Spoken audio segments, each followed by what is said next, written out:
අදෝවා එකතු වෙලා ඉන්නේ විද්‍යාගාරයේදී අම්ලයක්, භෂ්මයක්, ලවණයක් වෙන් කරලා හඳුනගන්නේ කොහොමද කියලා බලන්න. මේක වැදගත් වෙන්නේ 10 11 වසරේ O level විද්‍යාව කරන අයට.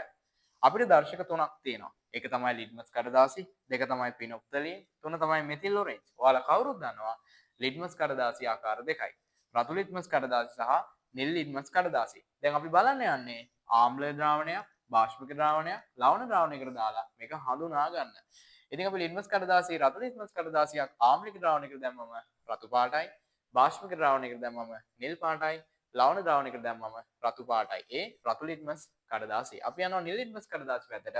ආම්ලික ද්‍රාවණයකට දැම්මම රතු පාටයි, භාෂ්මික ද්‍රාවණයකට දැම්මම නිල් පාටයි, ලවණ ද්‍රාවණයකට දැම්මම නිල් පාටයි. මතක තියාගන්න හැමතිස්සෙම ලිට්මස් කඩදාසි ලවණ ද්‍රාවණයකට දැම්මම උදාසීනයි.